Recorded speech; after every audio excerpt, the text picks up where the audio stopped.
২০২৫ সালের global fire পাওয়ার index অনুযায়ী সামরিক শক্তির দিক থেকে বাংলাদেশের অবস্থান ৩৭তম।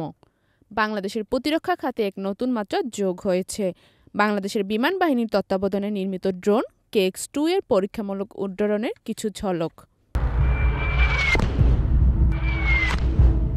অনেকেই বলতে পারেন সাউন্ডটা তো বেশ জোরে। এর কারণ হচ্ছে এতে চীনে তৈরি ৮০ থেকে ১৫০ সিসি ক্ষমতার লাইট গ্যাসোলিন ইঞ্জিন ব্যবহৃত হয়েছে। মনে রাখতে হবে KX-2 ইউএভি এখনও প্রোটোটাইপ পর্যায়ে রয়েছে এবং পরীক্ষামূলক উড্ডয়ন চলছে। ভবিষ্যতের পূর্ণাঙ্গ সংস্করণে আমরা হয়তো দেখতে পাব উন্নত মানের custom flight control software, encrypted communication ব্যবস্থা এবং আরও উন্নত ইঞ্জিন নির্বাচন, যা নির্ভর করবে ভেহিকেলের ধরন ও কাঠামোর ওপর।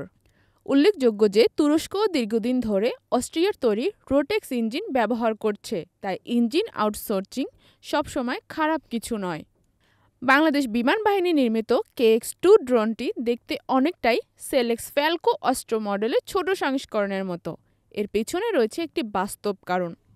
বিমান বাহিনীর প্রকৌশলীরা দীর্ঘদিন ধরে ফ্যালকো ইউএভি এর রক্ষণাবেক্ষণ ও পরিচালনায় অভিজ্ঞতা অর্জন করেছেন। সেই অভিজ্ঞতা থেকে অনুপ্রাণিত হয়ে তারা ফ্যালকোর এয়ারফ্রেম ও অ্যারোডাইনামিক ডিজাইন বিশ্লেষণ করে একটি ঝুঁকিমুক্ত এবং কার্যকর কাঠামো তৈরি করেছেন। স্বতন্ত্রভাবে একটি ইউএভি ডিজাইন তৈরি করতে গিয়ে বহু দেশের অসংখ্য কোম্পানি মিলিয়ন ডলারের ক্ষতির সম্মুখীন হয়েছে। নিখুঁত, কার্যকর এবং টেকসই ডিজাইন তৈরি করতে প্রয়োজন হয় উচ্চমানের গবেষণা সুবিধা।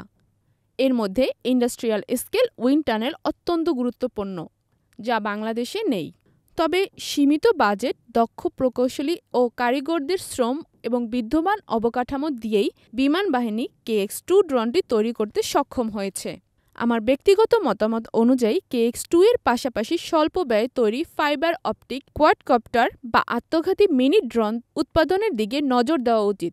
মাত্র $500 তৈরি এসব ড্রোন ইউক্রেন যুদ্ধে যে কার্যকারিতা দেখিয়েছে তা অনেক বড় সামরিক প্রযুক্তির পক্ষেও সম্ভব হয়নি।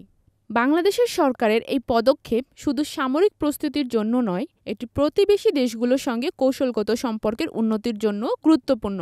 সামরিক সক্ষমতা বাড়ানোর পাশাপাশি বাংলাদেশ আন্তর্জাতিক শান্তি এবং নিরাপত্তার জন্য একটি শক্তিশালী অবস্থান গড়ে তুলতে চায়।